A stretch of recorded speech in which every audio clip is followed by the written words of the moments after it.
since one. We've only been here since one. Yeah. We've had way longer meetings than this. That is We've very had true. way longer meetings We than this. Come on. absolutely have, but now we're going to refocus. So now that we've done this, we're going to refocus, and we are, let me move down to my board discussion items. Not on budget. So, we are going to discuss student and staff support, accessibility regarding behaviors. Just like we did with the last one, I'll just go through a little bit of the highlights that were sent out from our survey to the board of behaviors in school climate. Was feedback regarding behavior reveals a community struggling with the balance between inclusive practices and the need for a safe, uninterrupted learning environment. Addressing the general education experience, comprehensive bullying and safety protocols, inclusive practices versus correct placement, and the role of technology and environment. So those were the pieces that fell into this section of our conversation that came out in the highlights of what was most wanted from the community from our survey. So with that, I'm going to turn to who wants to start us off, and where do you want to start?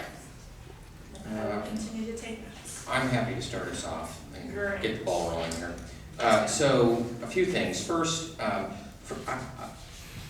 I reflect on kind of the presentation and the public comment, the presentation and public comment align with the survey results that we received on all of this, and I'm glad people took the time to fill it out. The sub-points on the survey kind of that are striking me are a few, and I do have concerns. So let me share those. Firstly, when we're under the section of addressing the general education experience, one section is talking about protecting academic time, and I'm just going to read it. A recurring concern is that the majority of students are losing classroom time due to the outbursts of a few. There is a call to ensure uninterrupted education for students who are ready to learn. So that obviously concerns me. I've shared that very publicly. I shared that just now. So as we discuss this tonight, I'd like for us to talk about how we can improve that. Accountability and consequences. I think what we see is, that's another thing here. I think we hear tonight what the process is. We see some detailed trees. We see detailed process. We see all those details. I want to make sure that our teachers feel comfortable, and obviously I think I need more feedback from teachers on, and I've met with many teachers. I mean, this is kind of all started from feedback from parents and then teachers approaching me with concerns, and so we sat down and kind of discussed these things. So this has all been launched with the idea of coming alongside staff. So the decision trees, is it helpful? Are we communicating that appropriately? Is there a way we can support and streamline communication to parents and also encourage parents to be part of the process? I think that's critical. Another part of this was, is there a possibility and is there a pathway for us to provide, and again, this conversation tonight is going to connect back to the budget, because again, we have to talk about this. A lot of this stuff's going to cost some dough, and so we have to talk about, if we're talking, if there's an alternative place that students can go on a school campus, what does that look like within the law? What does that look like within best practice, and what does that look like in line with results? I mean, it's one thing to say, we're just going to have somebody go over here, a student go into this classroom or this alternative environment, but is it actually going to be helpful, and is it actually going to deliver the results that we want to see, which ultimately is a de-escalation of behavior and a preservation of academic time for those 20 other kids in the classroom. So to me, that I really want us to delve into that. One of the other, a couple of the other things that has come through the survey that I share concerns is about what is our, we heard it tonight, and maybe I need further education, but what is our follow through on some of the behavior that we have? So let's say you have a student who is the reason for an evacuation of a classroom 4 times in a week, so almost every day. What are we doing? That can't keep happening. It can't, and it's the same student. I get that we have to be positive and we have to ask, kids questions about why they're doing that. But that's, to me, reinforcing stuff that's not helpful. And we need to have another pathway, in my opinion. So, and again, I'm sharing this as my view from what I'm hearing from my constituents. And then I understand that there's a practical and professional side to this stuff too. So I want to find and strike a balance here, and that's why when I authored our kind of directive to get this ball rolling, it's really about the feedback.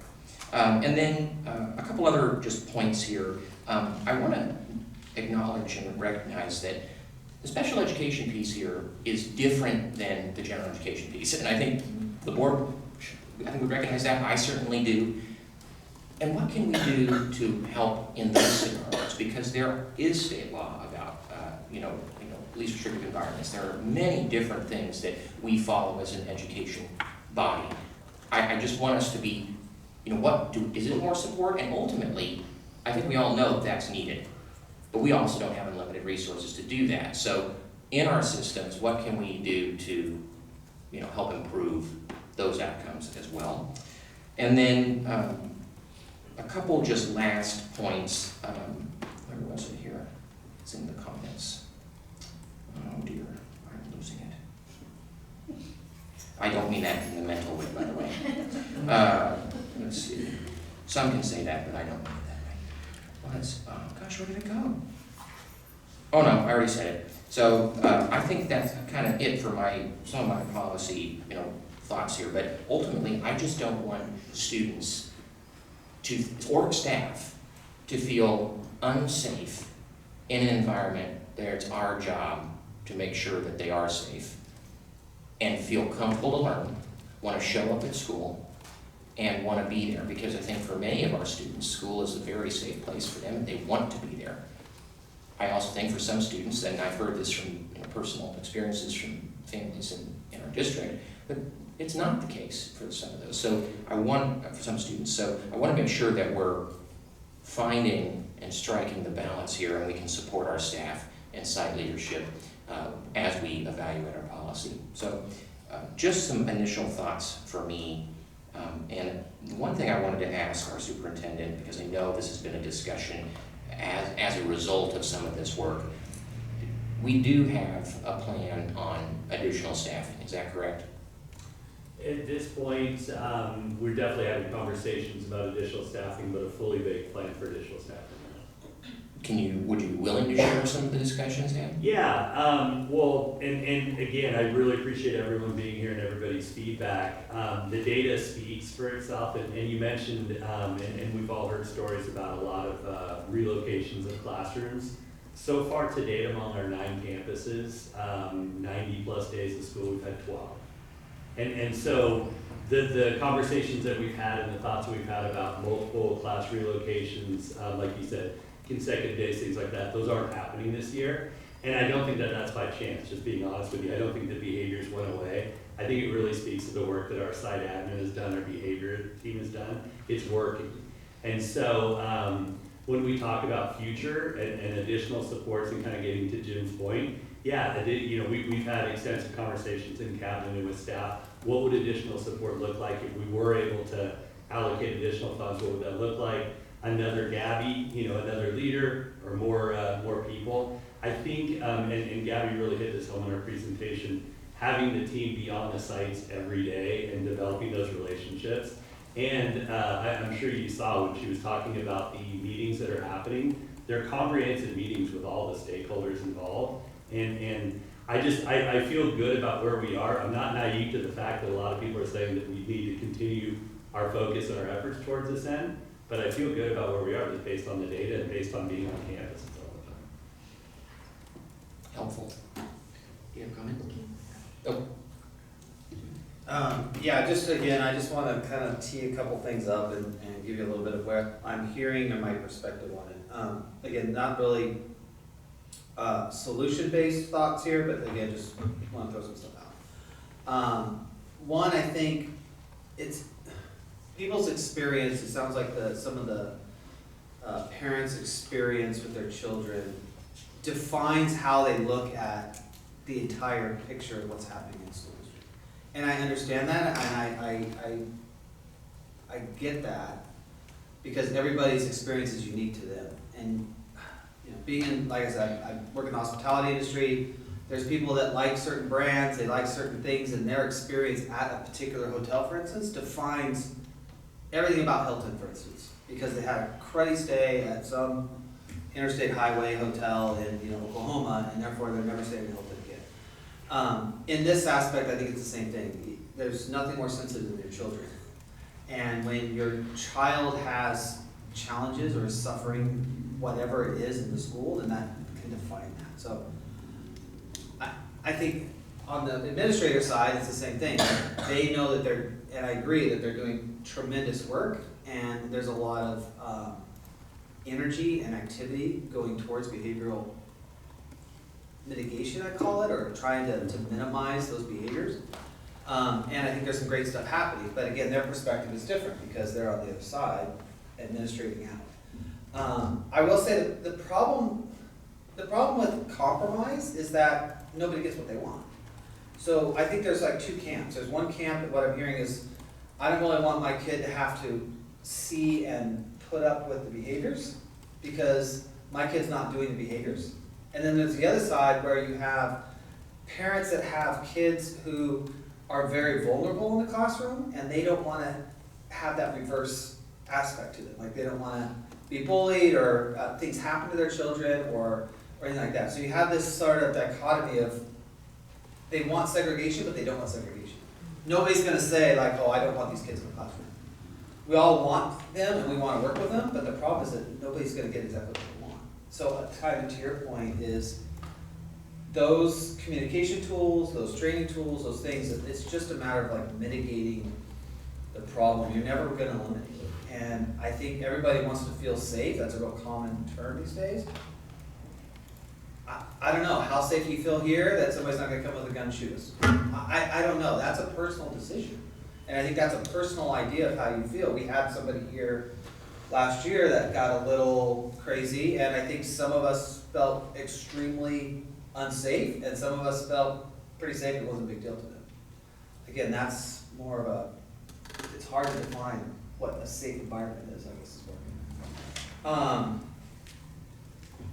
I think the other challenge that we have is, again, there was a lot of examples of things that have occurred in the classrooms or occurred in their journey through Lakeside School District, either as a child themselves back in, you know, whenever, or last year, this year. I think somebody used an example over this last month. But I don't think anybody's really gave us any good solutions.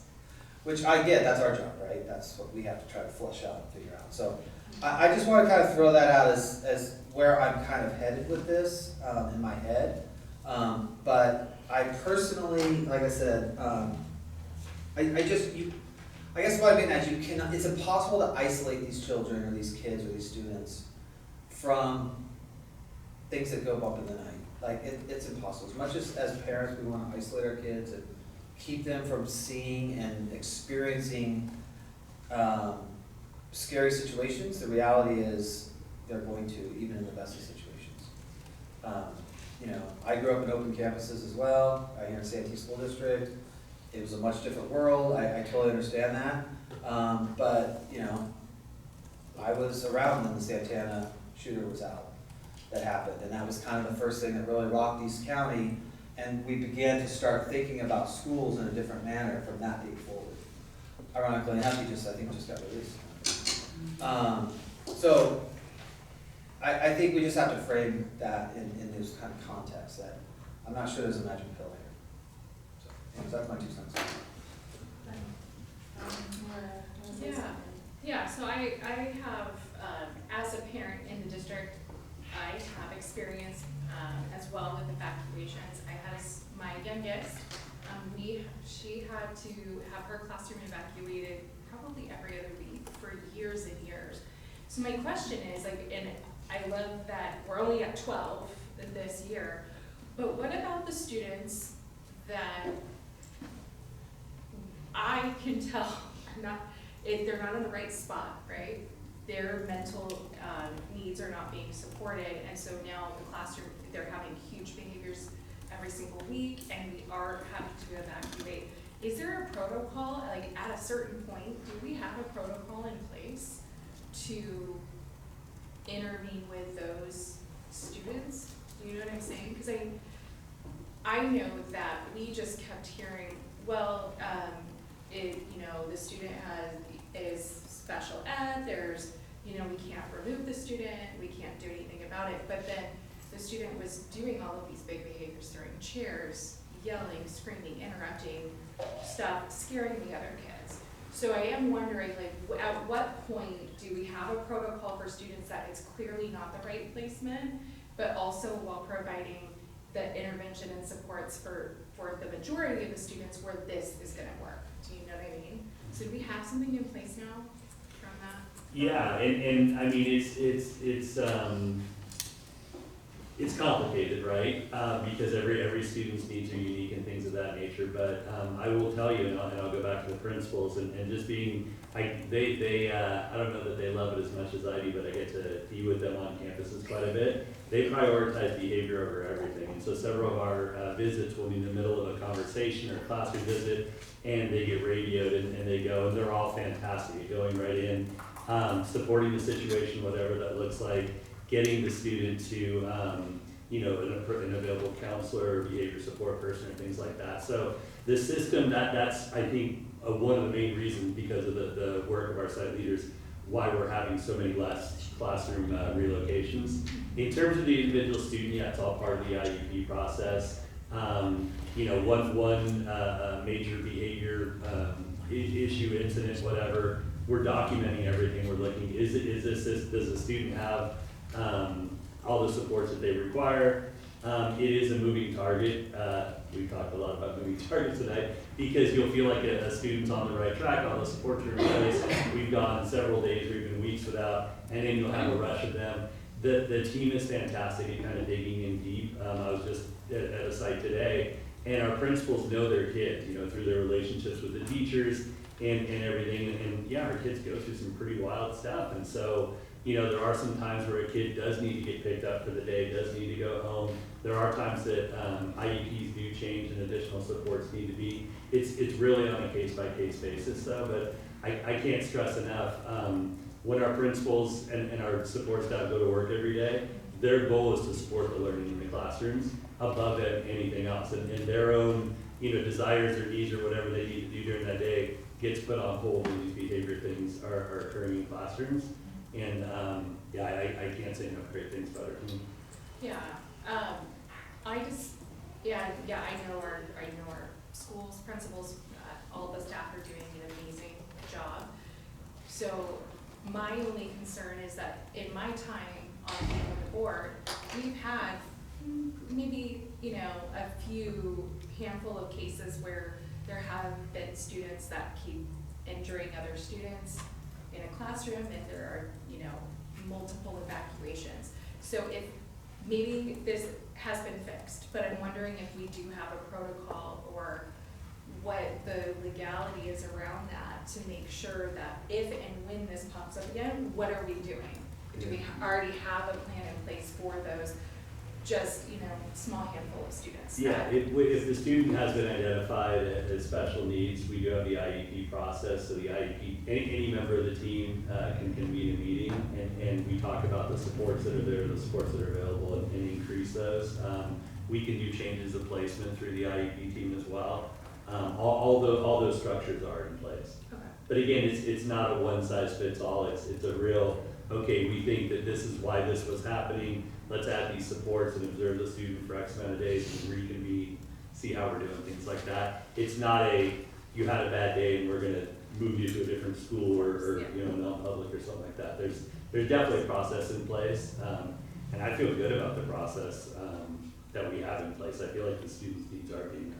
Are we being 100% successful with every single student every single day? Absolutely not. We have behavior issues on every campus every day, but we do have teams of people that are addressing them. You mentioned the 12 over the last 90 days. Mm-hmm. Do we have is there data that goes back a couple of years? No, we just started collecting that data this year. And it was based on the behavior resolution, everything. I needed to get a hold of that data, and so that's what we tasked our site leaders with. Yeah, I think that's kind of, that's the, like I mentioned, that's the unfortunate part of it. So those 12, whoever was affected by those 12 is not acceptable. Correct. Even one's too many, right? Exactly. Yeah. Now, for the general population, of the students in general, that might be acceptable, I don't know. But like I said, for clearly that there's certain parents whose experience is not acceptable to them. So, And for what it's worth, although this doesn't change the impact necessarily that this has on students, because we have had many needs for relocation, every school has come up with a system.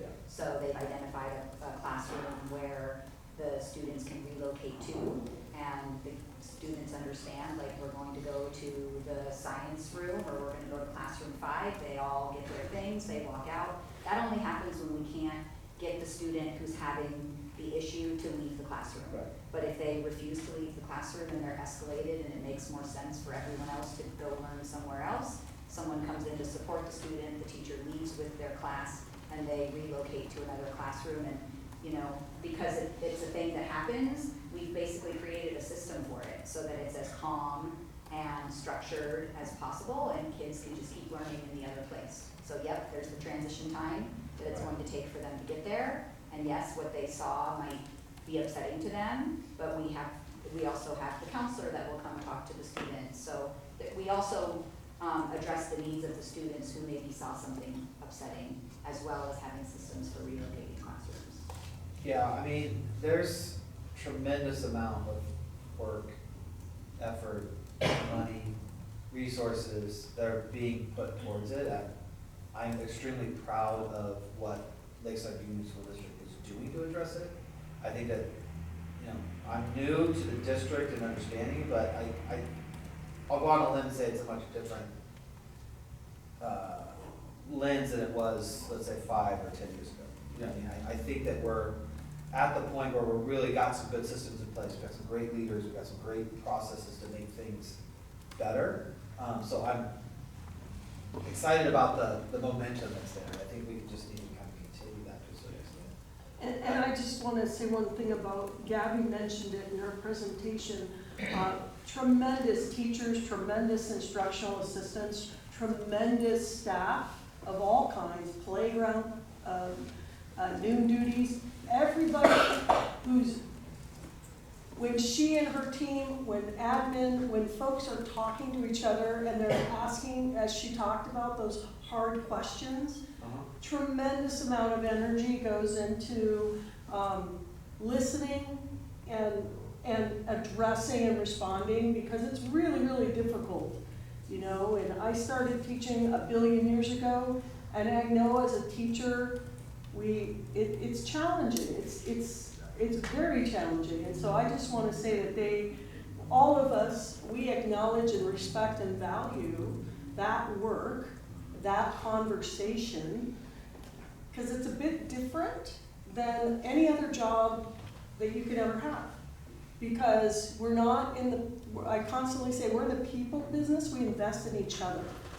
And that's exhausting. But it's the most rewarding work you can do, I think, and that's why folks in this room, that's why educators, that's why parents are the first teachers. You choose to be a parent and you continue to teach and work, and so it's a big job for everybody. And so I just want to say that Gabby pointed that most essential element out, is just the continuous work, because like Scott said, things change. It would be great. I always know what my tire on my car is gonna do until it doesn't, because it blows or it's losing air. But human beings aren't like that. Yeah. They're not like that. And so I just think that's extraordinary. And that is day in and day out, and working that and having this conversation to continue looking at it is that's what we're all here to do. You know, Okay. when beginning of the school year, you assign your children come to your door. In most cases, you don't know them, probably. You've not been in their shoes. You don't know what they're bringing in. you don't know anything about their family. Maybe you had their brother or sister, or let's just say it's a new student. Or it could be tomorrow, your principal or secretary brings a new student to your door. You don't know what their life is like. Secondly, with special education children, the mild to moderate are in your class and they're pulled out. That's a tremendous opportunity for that child to model, to see the modeling of those students and model, right? To be more like them. I've often seen when I subbed in the district, little buddy systems helping those kids, right? Even little buddy language interpreters too, it was really cute.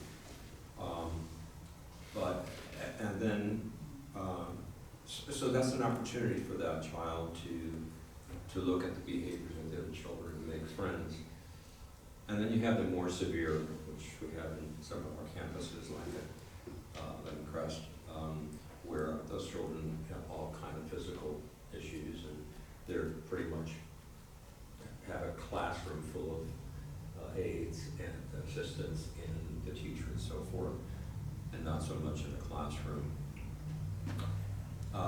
Then you have the regular child that doesn't have an IEP or any type of behavior modification, but goes off in your classroom. There's just no reason, there's no excuse to. Well, it's a shame for me. I mean, when I hear that a class has to be evacuated, I'm going, oh, you know, and I hear parents say this too, and they're like mortified by hearing this. And that's not necessarily a child that has special needs. It could be a child that's just, I mean, we all get upset, right? And hopefully that doesn't happen very often. The lady, I don't see her here, I think she's a clerk over at Women Crash. She spoke about taking kids on a cool off, you know, walking down the aisle, and it's a beautiful campus too. And I've done that too, you know, cooling off kids is taking their walk. But if all these things are in place, and some of them are fluid, whether a child has an IEP or a child is just a regular child with no IEP, we owe them an education, and they need to be in the classroom that's best suited for them, or if they spend some time in the regular classroom and then, you know, go through a special ed teacher. If anybody's disrupting the classroom, what do we do with that child? You know, he is acting out something. Unless he has the pediatric diagnosis of a psychiatrist or something, I mean, a really personality disorder, but he's acting up. And I've seen it when I served the 5 years in this district. Angry kids, just, they had no special supports. They were just children that they took a different road to travel on, I guess. But anyway, and there would be buddy systems like the teacher next door would take the child and vice versa, you know, they do that. And that usually works because the child has a little cooling off period, and it's with the different teacher. So that whole difference, you know, maybe the teacher knows it pretty well. But what more can we do? Do we need more resources? Like Gabby talked about the program. We don't want to overburden our teachers to be, I don't want to use the word guards, but what's the word I'm looking for? To just be overloaded with dealing with behavior because your job is to teach. But you know, we're all social workers in the classroom, and it's not always that pleasant to do. What more can we do to help our teachers, help our administrators, our site, to, if we need more support from Gabby's the program, the behavior program, or whatever might work. I don't know, but I think we could modify some of that, and I think it's just that human connection, spending time with that child, and that's the issue of what kind of time do we have, right? You're all busy teachers, right? Principals, you know? I mean, I know every principal I talk to, said, oh, it's really getting hard to get out of the office and get in the classroom, and I want to be in the classrooms and so forth, and I think that's wonderful to be able to say that and to try to do it and see what's happening in the classrooms, all the good things, but how can we support the frontline people, the teachers in the classrooms to help these children? Yes, the connection with the parent, I totally believe that's, in my experience as an educator and a special educator, if I had that connection, that was a good start. Doesn't always work, but it worked a lot. So I don't know what that is, if it's more staffing or, you know, we just can't move kids around to different classrooms, you know. I don't know. But I think I hope we can have less occurrences of, you know, the classroom being evacuated and then the parents get upset and then the community gets upset. You know, teachers get upset, we're upset, and but nobody wins in that situation. So I think we need to do something to really reach these children with the resources we have. And I know on our campus, we've got incredibly hardworking staff. And I've met all the principals and VPs, and it's a big job, you know. So I'm certainly open to ideas and of what can happen moving forward, because I don't want to see anybody hurt. I don't want anybody traumatized either, right? And staff or children. So, thank you. I see you teed up, but I want to I know. have you wait just a moment. I felt his energy moving up. Ron, you said something that triggered my mind, so I wanted to. All right, go ahead. No. You- Madam Chair, you, I don't know. Madam Chair, I felt it go up. no, Okay, the chair needs okay. to speak. I just want to start the conversation, because I think we need to actually have the conversation on this end. For me, I can see some things absolutely that would be helpful.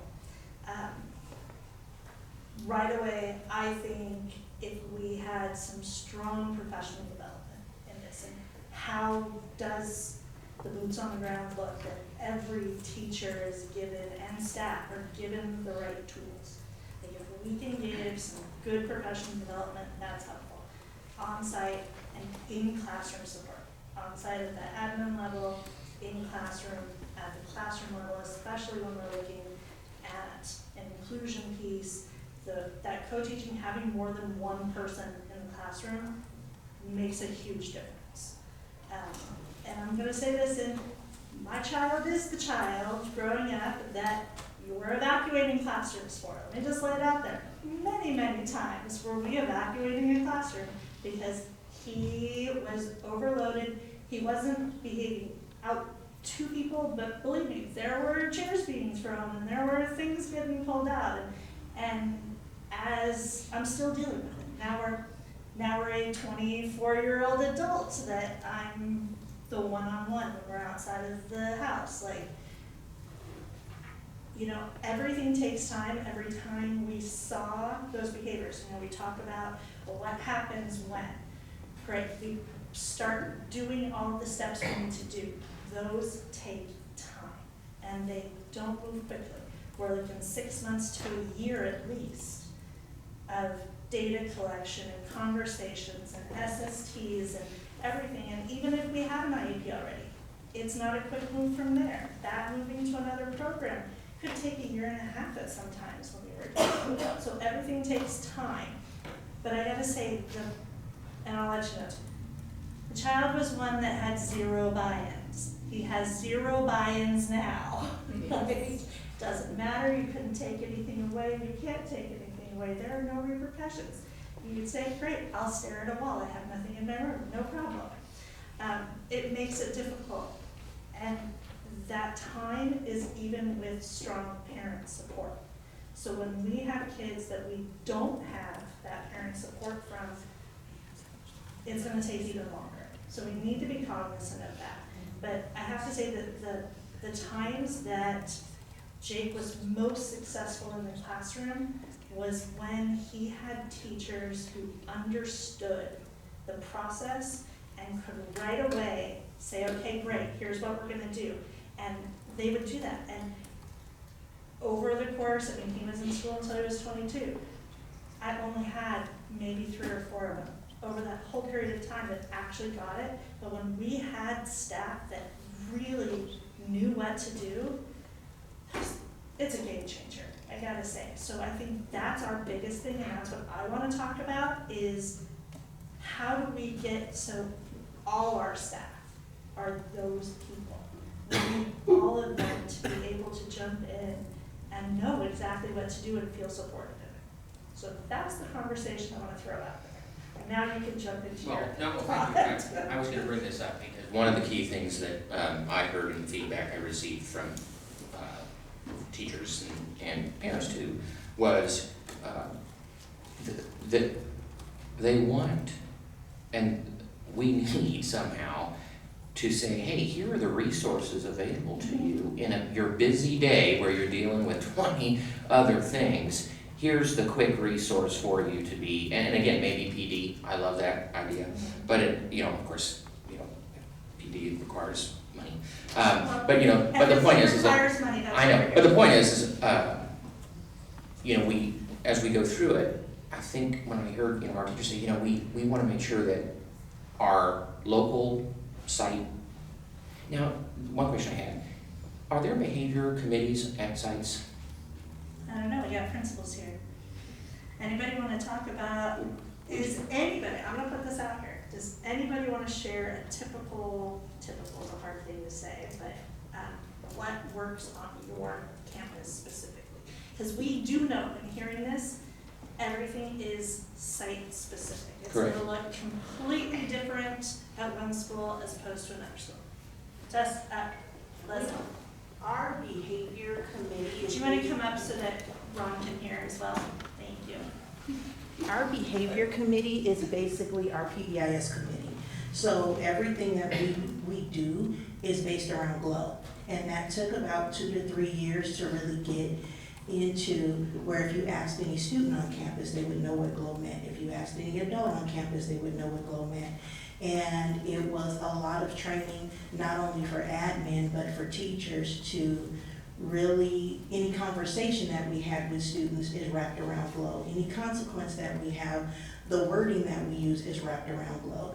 And it really is just embodying everything. So when we have a student who is showing behaviors, when we're talking to the parent, we're talking about how either, like, where is the issue at? Is it in giving respect, leading by example, owning their actions, working together, and then what can we put in place to do that with? A lot of the behavior conversations we have is based around the incentives, like what are the kids willing to work for? What are the good things that we can put in place? Do we have some type of funding? Can PTA help in having like laser tag parties for students who have great citizenship or didn't get have any infractions for the first trimester or something like that? So it's a lot of rewarding our students, and then when we do have the consequences, especially at the middle school level, we are inviting parents in and saying, hey, do you want to shadow your student? You can sit with your student if we are having these repeat behaviors. Gabby has been on our campus a lot with some of our high-flying behaviors. That was a lot last year, where we had a lot of her going into our PBIS meetings and talking about what does support look like in these specific classes, because these students have 7 classes, not just 1. And so a lot of that work as far as behavior is our PBIS system. And we do have a PBIS meeting, if not monthly, then in our staff meeting, we're spending some time talking about behavior. And adding to that, maybe you can speak to this too, Gabby she talked about it in her presentation, but she's coming on campus and having basically collaborative conversations on every campus around the high flyers. Yes, That's so- separate from your PBIS. Absolutely. Site level meeting where you guys are brainstorming and collaborating around the students that you've identified. She'll actually do both. So she will come to our PBIS meetings or a grade level meeting or something like that, so she can give all the teachers support and how do we deal with this student or what that looks like. But then she'll also have more strategic meetings with myself, Ms. Macia, the counselor, and their specific teachers to say, okay, I observed them in this class, this is what I saw. I saw behaviors ramping up when this teacher did this. Maybe you can do this. And it really is training the teacher in the moment to be able to deal with specific behaviors that they saw. And she will observe them in multiple classes and be able to talk to the group about, hey, I see in art, because he has all these hands-on activities and because he's doing this, he doesn't have as many behaviors. But in math, when you're having him sit there and do that, that's when I see this. So maybe you can make him the class helper. And when attendance is due, even if you're taking attendance on Infinite Campus, print it out and have him go take the attendance, and that'll give him just a little bit of break. So when he comes back, then you can do this. Those are kind of the examples that she gives us, or the tips that she gives us on how to deal with certain students. That's good. Yeah. That's very helpful. Did anybody else want to share? Not to put anybody on the spot, just putting it out. Okay. At Linden Park, we also rely heavy on our PBIS system. Every day, since we do have a lot of behavior support, we do what called as our morning check-in. So we have a behavior team and myself, or if it's just one of the behavior team members come, we briefly kind of discuss what's going on in the morning. We take our wings and we go and do our check-ins with our kiddos. We also call them hotspots. And we just check on which kiddos need the support. We pull them in, we do morning check-ins with them.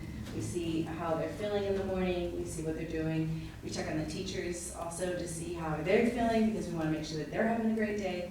And in that, then we do it in the morning, and then we kind of flip, and then she sees the ones that I saw in the morning, and I see the ones that she saw.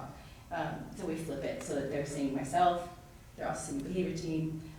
We have the counselor, we have our TOSA, we have all the people who are on our team. We have a PBIS team that we meet monthly also, just in our staff meetings and our 30/60s and at our PLC time. So they're always included in the conversation with our behaviors on a daily basis. It's constant. It's not something you can like lay off of.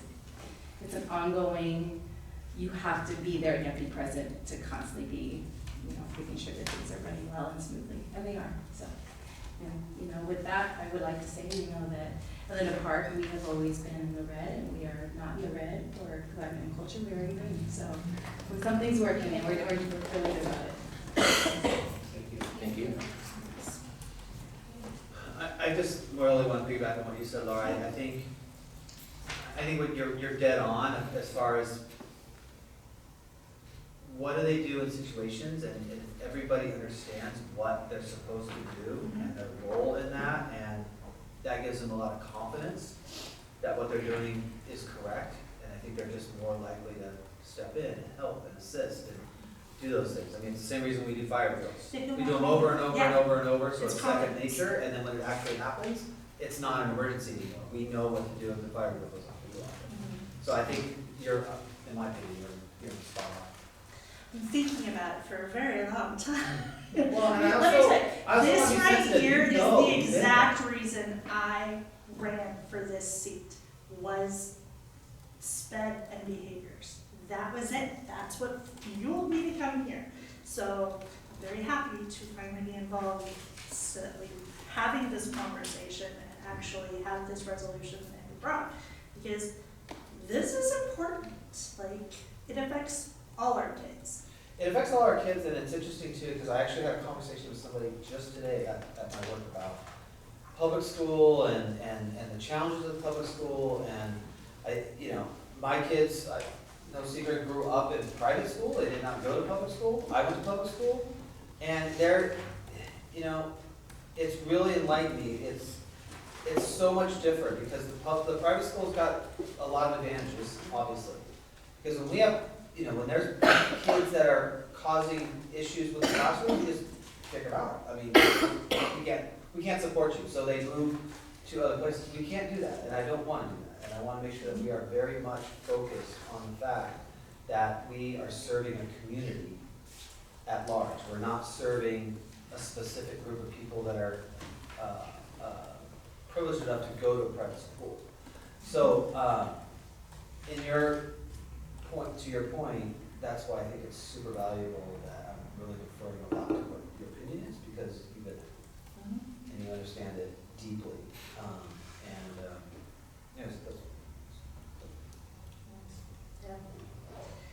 So how do we do this then? Well, That's what we need to. We have a directive on the table We do. that we've already passed. Correct. So I think you should bring up the kind of the direction, because the last point, as I recall, is the board policy review. Is that correct? That was number one. That was number one. Number one, board policy review and alignment on comprehensive safety plans, campus security, employee safety, employee security, student disturbances, safety, suspension, and expulsion, and due process. So we have 7 policies that need to be re-reviewed, and make sure it's conduct a comprehensive review of all relevant board policies and ARs to ensure alignment with new framework. So we can expand, but those are the ones that we pulled originally, and here's the policies we want to make sure show exactly what we want to be doing here in the Lakeside School District, and not just what comes from the state. Like, what works for us? Because I think that's the part that we're all trying to get to, is we know what works, or what could work, So here's what I'm but thinking. what works for us? Here's what I'm thinking, and what in advance of the review of those policies. Yeah. What would be helpful, if I can find where I'm looking here. There it is. I think there's a few pieces for us as we guide this policy. The first is, we should put in some of these, re-emphasize at least the board's desire for, adequate professional development. I think that's one. I think we need to be very clear that there's a site-specific preference. So meaning, we want to see these things, but we want to make sure it works at the sites. And we can make statements like that in the policy. What would help is getting a larger copy of the either Lemoncrest or all the behavior matrix that exist. I would say, here's a thought, there's this behavior resource site. Oh, Your district employees, just like everybody else, how do I access this? Because a lot of things, I don't know how to get to things, like, we have access just like anybody else. That's So, let's figure out how to do it so that we can see it, what everybody else is seeing, Yes. not just what's given to you. And I think what I'd like to do is kind of take these, site matrix and perhaps have our team pull out with the direction of the framework, right? That we have in the resolution of the directive. Like, there are common themes in each of these that happens at each site does certain similar things, not always. But if we can find very, specific things that each site does, we can codify it so that it's saying, hey, when this is happening, these are the things that we're doing. And we're giving, we want to make sure that you have the full authority to do all of these things, because, and the whole reason for part of this too is to be able to show to our parents, understand this is what we're doing. And to show this is the board's policy, this is what we're doing. And we're supporting our sites in their effort, and our teachers in their effort. So I want to make sure that we do that. And then lastly, I think I would like to explore and this will be part of the cost thing that we all have to talk about, but we should explore how to beef up our supports from a staffing perspective. And whether that's a few more folks, whether that's a site-specific person, or maybe, I know we already have kind of like stuff that's like that, but if there's, a pathway to do that, I think we should. We heard that was a unifying Correct. comment tonight, and that's in there, by the way. It is in there, so what we wrote out, and so I guess what I will put on our to-do action items is, what we are asking for originally was to develop a resource allocation plan, specifically detailing the allocation of financial and personal resources required to sustain behavior framework. So we said new framework. I think we're realizing that sites have things in place. So it's And I reinforcing. think it's reinforcing. I don't think we necessarily need to create No, new it's something. there. Because it's there, we're seeing it's there. But I think we need to make sure that we're allocating the right resources to make it possible to actually really work. Well, and I want to. And not really work 5-10 years down the line because we're giving it this little baby amount over here, but really knowing that this is gonna affect everyone. It's not just gonna help our students, it's gonna help our staff as well. And I want to codify because I want to be able to show all of the work that's being done and all of the work to limit these, evacuations. All those things that's happening, we're seeing, we know that. So I want to make sure that if we don't say it's the board, it's the policy of the board, then people think, oh, it's just out there. We need to be clear, this is the policy of the board. And that's the whole point. Well, I think it comes down to two, yes, it's 12. To me, that's 12 too many, because it's not that we're having to, right now, it's a big thing. We're evacuating a classroom. It's looking like a huge event that's abnormal. Instead of finding a way to where, okay, there's behavior, we're just gonna go and do this, and we know what's gonna happen, and we're gonna move to where it's not so traumatic. I think that's training and development as well. It Because there is. might be cases where they didn't really need to evacuate the room, but they chose to. Right, Because they made, for whatever reason. yeah. I'll bend towards they're probably doing the right thing 99%. Oh, yeah, no, hands down. Because I think our staff's very Mhm. good at what they do. But I think there's always room to understand the dynamics better, because it is dynamic for sure. Yeah. And the little things can turn into big things really fast.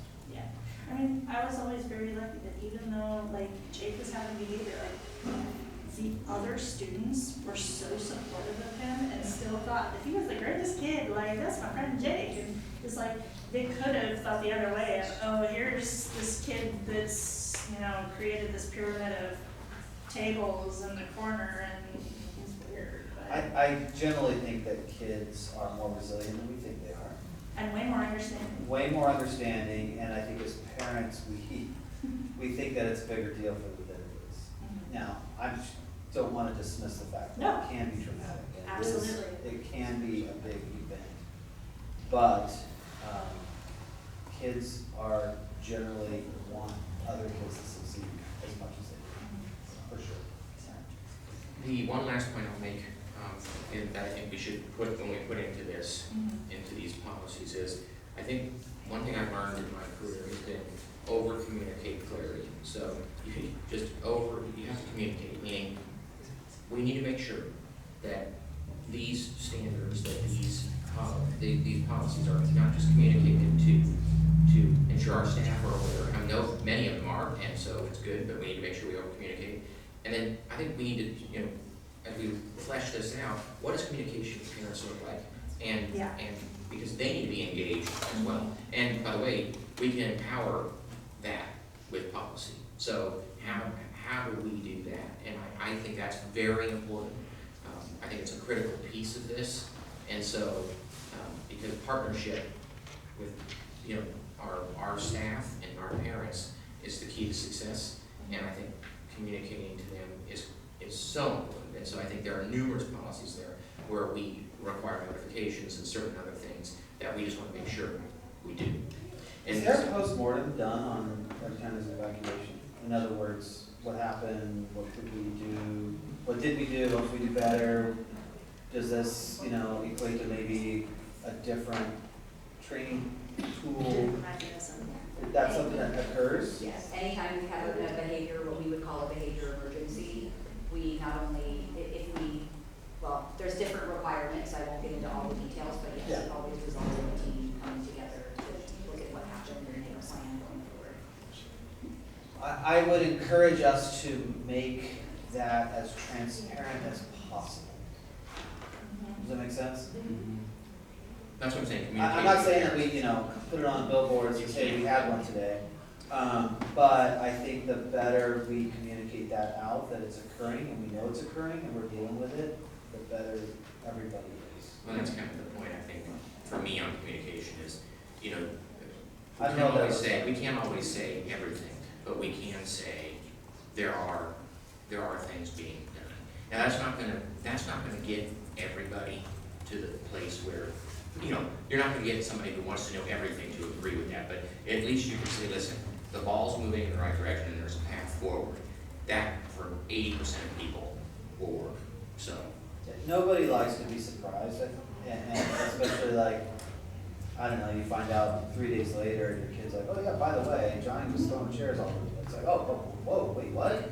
And then they think we're sort of hiding it. I know we're not. We're not doing that. I have full, confidence that we're not, but it can appear that way, and that kills trust. It really does. So the more that we can be transparent about that and get in front of those issues and use those issues as training tools, and like I said, kind of this post-mortem of yeah, this could be done better, we understand that, and this is what we're doing to make it better. So if we can, I think that's So great. we had an engagement piece in here, and didn't, while it's in here are the things that we wanna do, it's not specific to an action item in the end, but I do think it is something that we'll probably need to highlight, and I'll make that on there, and that's on parent engagement and partnerships. Okay. And in making sure, so that notice schools will proactively engage parents and guardians by providing regular communication regarding their child's behavior, progress, and interventions, and opportunities for involvement. But beyond that, I think we talked about making sure that, which didn't really that communication across the classroom as well. Well, that's part of the frame, that's part of it. Yeah, so. We fleshed that out tonight, We that needs to are, be yeah. in the Yeah. policy committee. Okay. Right now, we do have a reporting piece, which is why they're also tracking it, so it's 120 days from December 11th so that, I'm calculating correctly, it'll be at our April board meeting, I believe. We should be expecting to have some more data on, kind of classroom, what we asked, initial outcomes related to classroom management, overall safety, and effectiveness. So I think more so of here's what each side is doing, and so we will have that come back to us in April, just as a reminder. Right, communication piece down. All right. Anything else besides this resolution? I have Okay. a question. Yes. Dr. Winsberg, you mentioned behavior emergency. What defines a behavior emergency? Generally, if we have to do any sort of physical restraint, that's the legal definition, is if we have to perform a physical restraint. And that's different than evacuation. or Yes. evacuation. Yes, in that case, we're required to complete a form, we're required to have an IEP meeting or a meeting with the parent within a certain number, we have to inform the parent, and then we have to have a meeting within a certain amount of time. Okay. I think that there might I feel like there should be more postmortem on a simple evacuation or. We have those too, when I said it, I said behavior emergency, but that technically doesn't meet the definite, I mean, Okay. it could be, we could end up It's a having to do semantics. a restraint in that situation, but generally, that's what we're trying to avoid. Okay, so I'm gonna set this one aside. I wanna have a brief conversation, we'll see. Let's chat about inclusion, okay? Because that is something that came up, and it's a model we're working towards of having all students in the general ed classrooms, okay?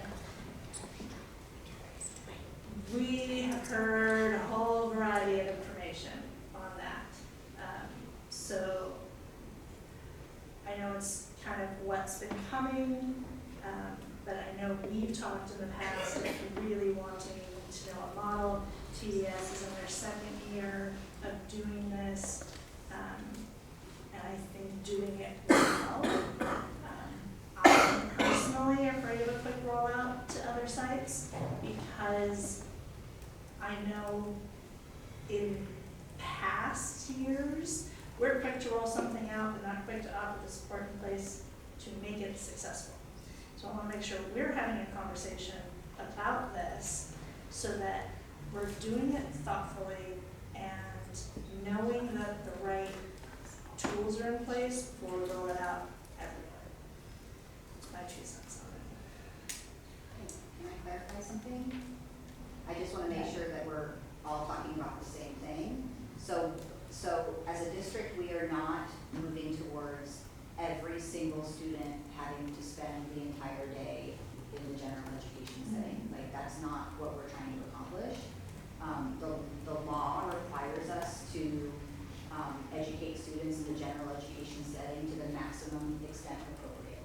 So we're not trying to not have special day classes in the district. Right, no, We're trying to there's maximize. There's always going to be a need for a special day class. More so, like, I know, I'm not talking about least restrictive environment, but we are moving to an inclusion model. Absolutely, I mean, it's been, Yes. it's been presented here at the board, so it's like, this is a model that we are working towards. So I'm not talking about least restrictive environment, because I really like the least restrictive environment. That's why we bounced from program to program, and he went to 10 different schools over, the whole thing. Like, I'm not a fan of that, but I know that I wanna make sure that we're having the discussion about making sure that we're talking about these supports. As we're talking about supports for behaviors, we need to be thinking about this on the special education side as well as making these supports available in the classrooms as well. And that's the co-teaching model that TDS has been doing. We heard from teachers as well of, when you have different levels in the same classroom, one teacher is not necessarily enough to support that whole classroom. We're having ways for students, like we were talking about earlier, places for them to go, staff to support, having taking a walk or having gyms or whatever where they can go. Well, and sometimes you have slightly different levels that you're teaching in the same classroom. Like, you're teaching now, a second grade class, but that second grade class is not where you always had different levels, but now you have a wider range of levels. meet It's the just students in thoughts, it's general. things that we need to start thinking about as we move forward on these. Well, if you're Because we wanna be, I think it's a model that we're all going to. I want to be the district that does it best, that everybody says, hey, look at them, they know what they're doing. Like, that's what we want out of everything. And I think that is one place where we can shine if we do it correctly. Well, that would also be where, Andrew was talking about intervention teachers. Are you talking about It's different different, learning it's levels? different, yes, Each so I'm talking, class? so inclusion is when, and Danielle, maybe you have a better way to explain inclusion than maybe I do, but, it's when you have, you've pushed in, instead of your special education kids being 100% in Outside of gen ed. outside classroom, especially. You're doing push-it. They're in the gen ed classroom. Okay. And Well, and the majority of our students have a seat in gen ed. The majority of our students who have SAI support are gen ed students that are getting like what we call here resource specialist support. We want them to get support inside the classroom as much as they can, but we know that some students need extra support outside of the classroom. Some kids are supported in and out. We have a smaller population of students that require a separate environment. So our push, like Natalie said, is not, we want all the kids 100%. We know that there's places that are doing that. What I would say is our message has been, we want students to have inclusive opportunities. And we have a history, especially for our students that have been in separate environments, like those SDCs. Like once they get in there, it has been very hard for them to get out. So what we want is our teams to have very thoughtful conversations every year at annual IEPs to figure out, is there any point in time during the day when it is appropriate for them to spend time in a general education environment with their general ed peers? Because when they're outside of school, they're not going to special ed McDonald's, they're not oftentimes in special ed sports, they're in Little League with everybody else. They're going to McDonald's in church with everybody else. So we know that's the reality they're going to. TDS has been our model, but on the other side too, for those of you that have high schoolers and have been in high school, it went away, the idea of day classes for our mild mod students years ago, and part of it is because of credentialing. Back in the day when we did it, I've been teaching for many years, people were teaching these courses and they had special ed credentials and they were the math teacher and the science teacher. So it went away years ago, SDCs for all of these students that probably came up through SDCs, because the state said, you're not a fully credentialed teacher. How are they earning high school credits and getting a diploma, but they only have a SPED credential? So what we are doing now, especially, and we have a strong partnership with LCAP. We just took TDS literally yesterday. We took their SPED teachers, was it today?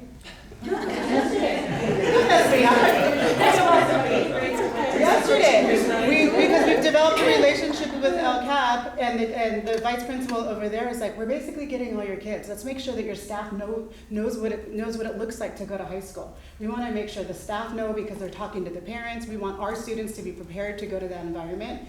And kids that were in mild mod separate environments this whole time, that's not what high school looks like anymore. Years ago it did, but our students, it's not that they're thrown into gen ed, they're getting support. The students are still supported at TDS. It's just we're bringing our special education teacher and they're working in partnership with that general education expert. Or we're bringing our special education aides into the classroom who are providing supports alongside that general education teacher. So our students are getting a richer environment and richer educational experience because they're in there with those content teachers, but still being able to get their special education support within that gen ed environment. And they still have separate classes because we still have a small group of students that need a smaller world to exist in.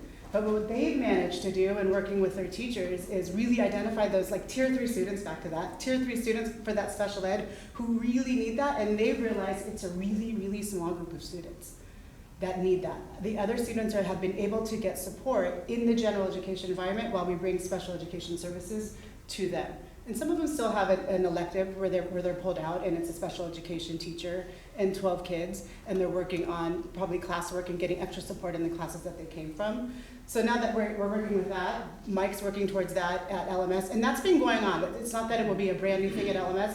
They've been doing that for years when Mr. Mole was there. We're just trying to refine it. And so it might look a little bit different for each school, but we also know, I have talked to my middle school teachers, we are, as a middle school staff, we are preparing them for high school. We want them to get diplomas.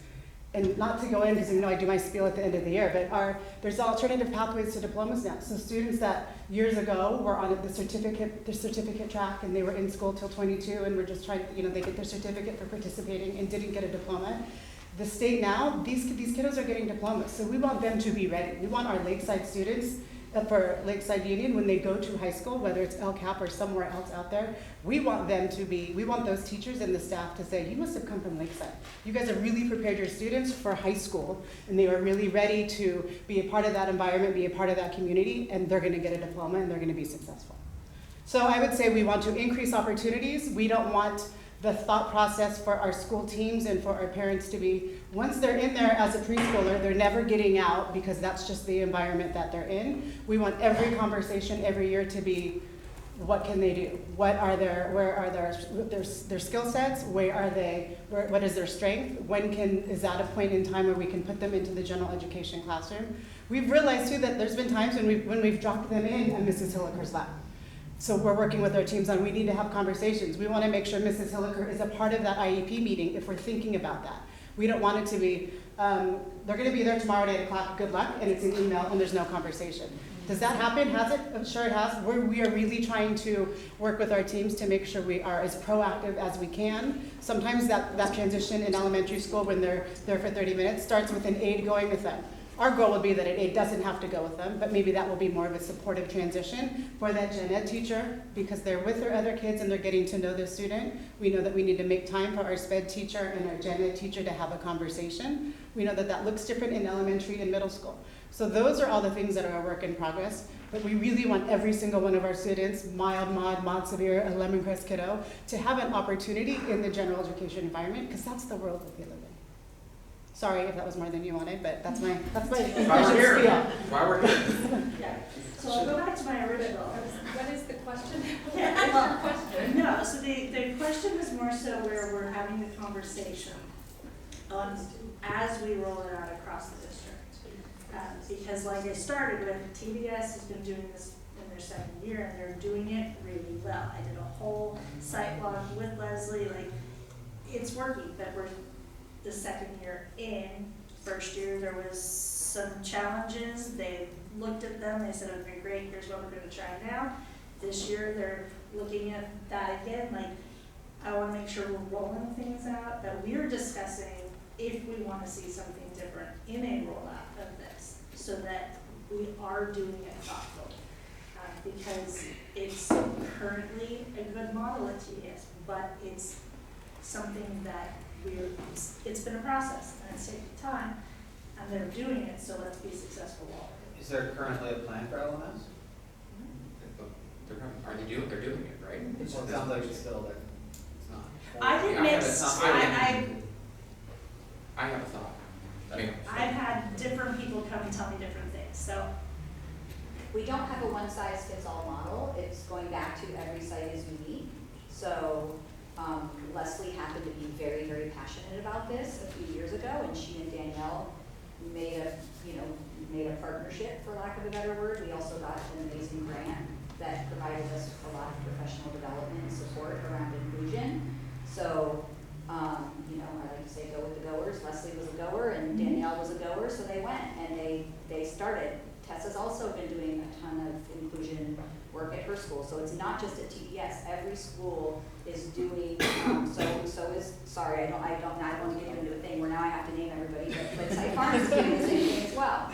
So we're doing this as a district because it's one conversation at a time, and there's no one right way to do it. It's one IEP meeting at a time. It's one conversation with the principal at a time. It's professional development for our teachers to understand, the gen ed teachers to understand that what the expectation is and what supports they're going to get.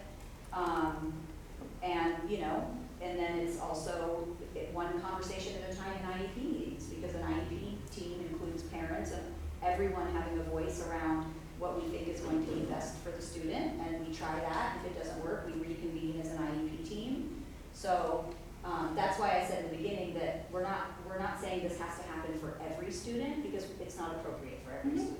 But we are slowly building systems where everyone understands that in an IEP meeting, we're going to talk about what the student needs, and then where is the best place for us to provide that, and it's not automatically going to be someplace else.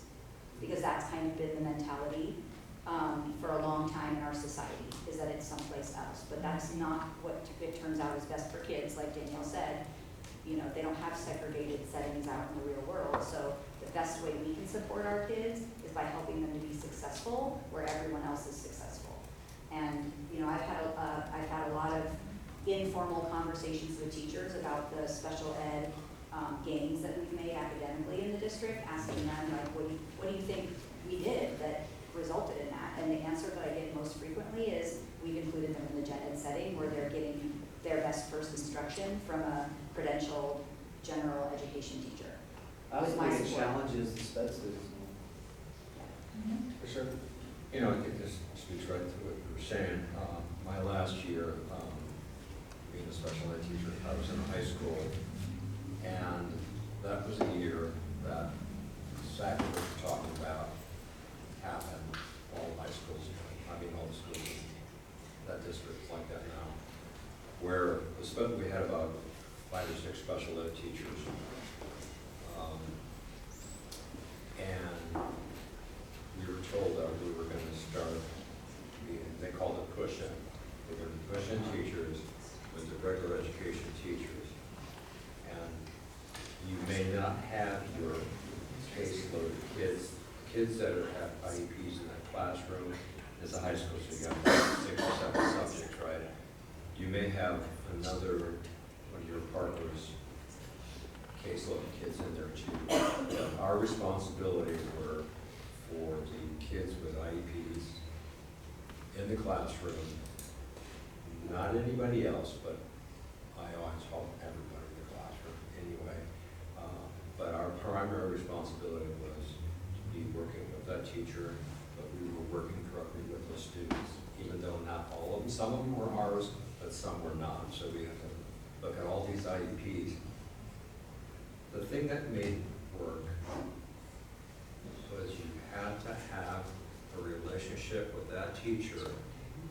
You're going into their house, and you better have a good relationship with them because you know that's their home, their classroom, and not everybody was real crazy about doing that.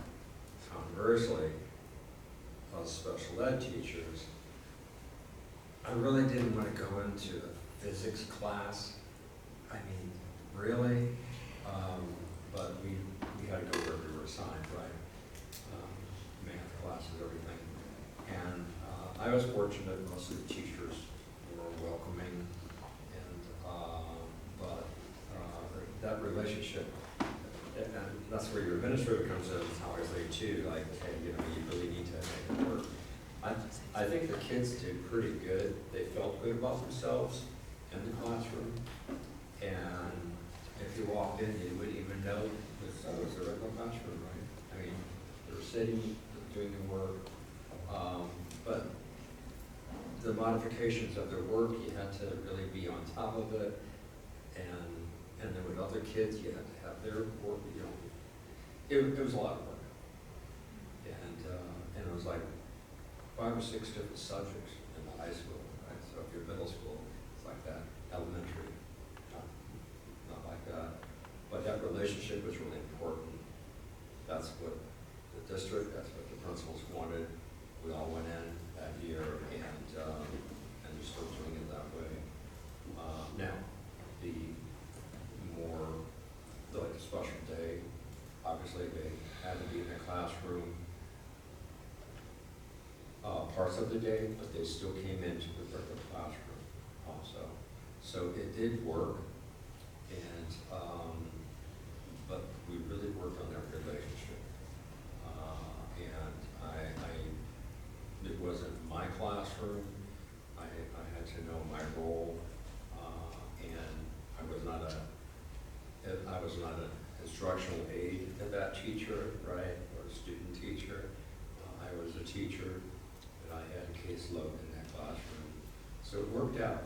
But I think in about a year, we worked out most of the kinks in it, and I'd be interested to see how that's going over at TES. I'll have to definitely.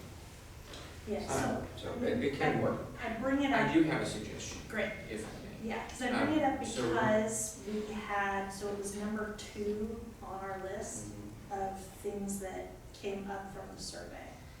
especially on full inclusion. Like we had numerous, like Yeah, I agree. I want to say there was over 100 comments specifically to inclusion, so that's why I bring it up. So, my thought would be, Sorry, would like to comment on that. I can comment on that if you'd like. I can comment on that if you'd like. Some playing, some music's playing over there. So, I thought the phone was off. I have a, Yeah, lay it out.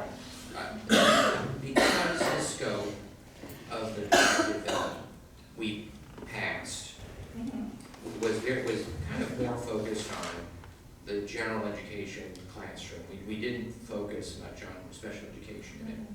My recommendation is let's perhaps draft a board letter that can address some of the questions that you have, and perhaps it's more of just a memo through the superintendent to address the questions that we received in the survey.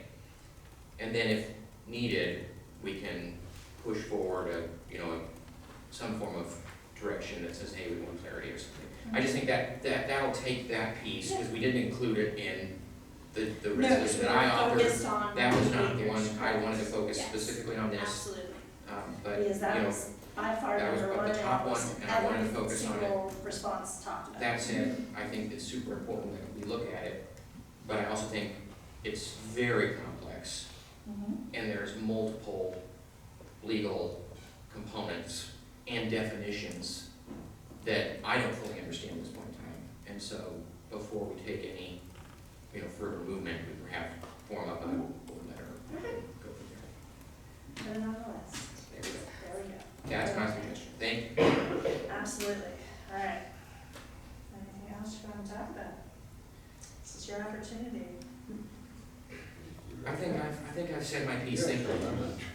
I'm at my limit, yeah. We have closed session. We have closed Yeah, session. you're not done. You're not You're closed still session. in closed session, so you don't need to go home. But if I could just kind of Yeah. add one thing, it's not something, obviously, it's not something, when this comes, or when we do it, the inclusion, the teachers coming in the classroom, support teachers, special ed, it's not something, you just do it and hope all's gonna work out right. It really takes planning with everybody on the site, so you do have success. Right? It's just not, it's something to do because, well, we need to do this, right? And, it's full inclusion and everything, but to work it out. And I think with all of us here in the district, we can make it work. And it'd be great. Would you like a motion to adjourn? No, because you have to go into closed session, so you don't get Twitch in it. Sorry. No, I'm trying to be helpful. Yeah, no, but the discussion component. Laura, really quickly, just for kind of touching on what you said, January PD Day, Natalie brought up that we have a grant through SIP. Our SIP consultant is presenting a 3-hour session in the afternoon for co-teaching in middle school, so if any of you are interested, you feel free to sit in for the whole thing or drop in. We are encouraging our LMS and TDS co-teaching partners to attend that, to give them some concentrated PD. It's so hard to get off the campus, so I encourage you guys, if you want to learn more about that, to drop in for that. It's from 12 to 3. Rachel, will you make sure that's on? On the calendar, you can put that on the calendar. Thank you. Yes. Can I ask direction from the board for future, because I have a laundry list, Yes. to do some calculations and some estimates for the board? How would you like this to be delivered? Or Written memo. just normal form to all 5? I think that's gonna be just fine. Yeah. I don't think Full presentation is required of it. I think it's just, and I created our laundry list of action items from today that we will further explore. So we'll sit down and have that follow up like we always do after these types of meetings. So I think that's the idea. Point of clarification Yes. for the terrible new tech person in the room. Closed session, you'd like us to stay and wait as cabinet, or you? We have to be here to adjourn. So, Lisa will be in. Do you wish for, Robin and Natalie to wait in case there are questions, or is We're not Lisa? gonna be discussing anything related to their departments. Perfect, then I think we're good. We will just I meet love with all of Lisa and